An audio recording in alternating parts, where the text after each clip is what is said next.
Hello friends, super டேஸ்ட்டான prawn biryani எப்படி ready பண்ணுறதுன்னு சொல்லிட்டு பார்க்கலாமா. அதுக்கு ஒரு பிரியாணி பாத்திரத்தில் ஒரு 2 டேபிள் ஸ்பூன் அளவுக்கு கடலை எண்ணெய் சேர்த்துக்கிறேன்.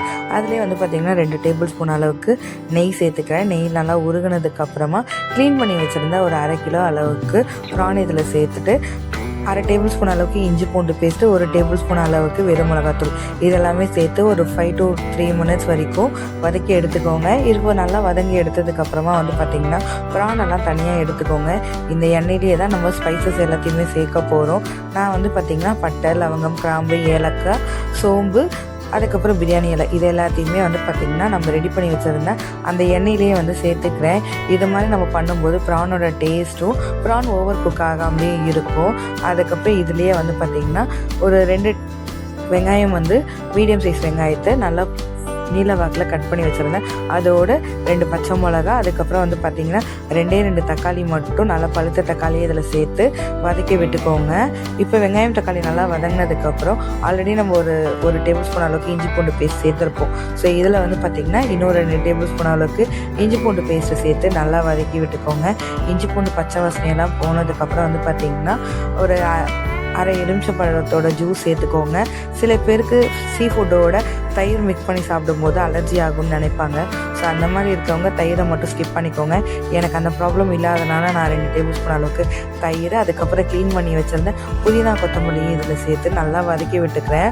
இப்போ நம்ம சேர்த்தது எல்லாமே நல்லா வதங்கினதுக்கப்புறமா இப்போ இதுக்கு மசாலா சேர்த்துக்கலாம். 2 டேபிள் ஸ்பூன் அளவுக்கு வெறும் மிளகாத்தூள், அதுக்கப்புறம் 1 டேபிள் ஸ்பூன் அளவுக்கு கரம் மசாலா, அதுக்கப்புறம் 2 டேபிள் ஸ்பூன் அளவுக்கு பிரியாணி மசாலா இதெல்லாமே சேர்த்து மசாலாவோட பச்சை ஸ்மெல் போகிற அளவுக்கு நல்லா வதக்கி எடுத்துக்கோங்க. இப்போ தேவையான அளவுக்கு உப்பு சேர்த்து நல்லா வதக்கி விட்டுக்கோங்க.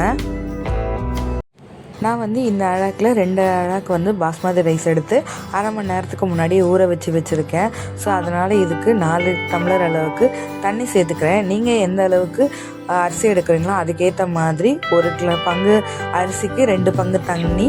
இதுவே நீங்கள் குக்கரில் சேர்க்குற மாதிரி இருந்தீங்கன்னா 1க்கு 1.5 அளவு ரேஷியோ எடுத்துக்கோங்க.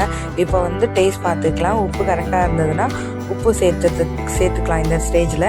இப்போ எனக்கு உப்பு காரம் எல்லாம் கரெக்டாக இருக்கிறதுனால நல்ல கொதி வந்ததுக்கப்புறம் 1/2 மணி நேரம் வரைக்கும் ஊற வச்சு கழுவி வச்சுருந்த அரிசி இதில் சேர்த்துட்டு நல்லா கலந்து விட்டுக்கோங்க. இப்போ நல்லா ஒரு அரிசி தண்ணி எல்லாமே நல்லா கலந்து விட்டுட்டு மூடி போட்டு ஒரு 10 நிமிஷம் வரைக்கும் ஸ்லோ ஃப்ளேம்லேயே வச்சு நல்லா வேக வைங்க. நிமிஷம் நல்லா கொதித்து வந்ததுக்கப்புறம் பார்த்திங்கன்னா நம்ம சேர்த்த அரிசியும் தண்ணியும் ஒன்றாகி மேலே வரும்போது பார்த்திங்கன்னா நம்ம ஆல்ரெடி வதக்கி எடுத்து வச்சுருந்தோம்ல ப்ரானை இப்போ இதில் சேர்த்துக்கோங்க. இது ஆல்ரெடி ஆஃப் குக் ஆகிருக்கு. இன்னும் கொஞ்சம் குக் ஆகும்போது பார்த்திங்கன்னா லப்பர் மாதிரி இல்லாமல் டேஸ்ட் வைஸ் ரொம்பவே நல்லாயிருக்கும், சாஃப்டாக இருக்கும்.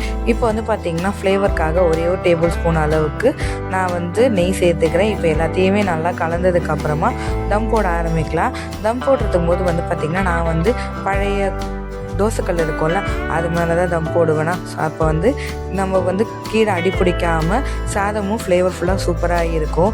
அதே மாதிரி இந்த கிளாஸ் லிட்டை மூடும்போது பார்த்திங்கன்னா அதில் ஹோல்ஸ் இருக்கும்ல அதை க்ளோஸ் பண்ணுறதுக்காக ஒரே ஒரு கிராம்பை அந்த ஹோல்ஸில் இன்சர்ட் பண்ணிவிடுங்க. அதுக்கப்புறம் நம்ம இடிக்கால் இருக்கும்ல அதை அந்த லிட்டு மேலே கவுத்தி வச்சுட்டு ஒரு 10 நிமிஷம் ஸ்லோ ஃப்ளேமில் வச்சு எடுத்தீங்கன்னா அடி பிடிக்காமல் ரொம்ப ஃப்ளேவர்ஃபுல்லான ப்ரான் பிரியாணி ரெடி ஆகிடுச்சு. நான் சொன்ன சின்ன சின்ன டெக்னிக் எல்லாத்தையும் யூஸ் பண்ணி ட்ரை பண்ணி பாருங்கள். அதே மாதிரி ப்ரான் ரொம்ப சாஃப்டாக பிரியாணி சூப்பராக இருக்கும். ட்ரை பண்ணி பார்த்துட்டு எப்படி இருந்ததுன்னு கமெண்ட்டில் சொல்லுங்கள்.